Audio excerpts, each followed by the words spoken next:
এটা কেমন লাগছে তো তোমাদের সবাইকে বলতে হবে, আমি কি করে বলবো কেমন লাগছে? খুব ভালো। ভালো লাগছে সত্যি? কারোর ভালো লাগেনি রে, তার কাটা লাগছে। ঠিক লাগছে। যদি তার কাটতে শুরু করে তাহলে তো অসুবিধা হয়ে যাবে। কিছু লোকের তার তো জোড়া থাকা দরকার। In a world full of তার কাটাস, আমার তো বিশ্বাস যে বেশিরভাগ মানুষেরই তার কাটা।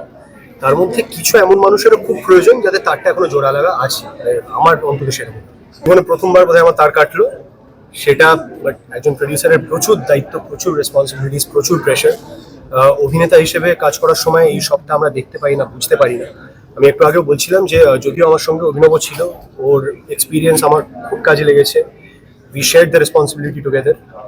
বাট তারপরেও বলবো যে এই কাজটা করার পরে আমার প্রত্যেকজন প্রডিউসারের প্রতি ভালোবাসা, তাদের প্রতি রেসপেক্ট এবং তাদের প্রতি সহানুভূতি সবটাই অনেক বেড়ে গেছে।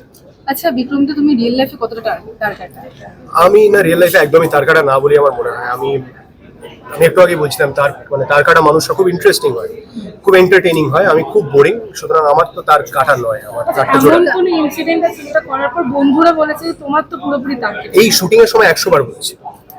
এই শুটিং এর প্রি প্রোডাকশনের সময়, পোস্ট প্রোডাকশনের সময় আমার ডিরেক্টর, আমার চ্যানেল, আমার প্রডিউসার প্রত্যেকে বলেছে নানান সময় যে আমার তারটা কেটে যাচ্ছে।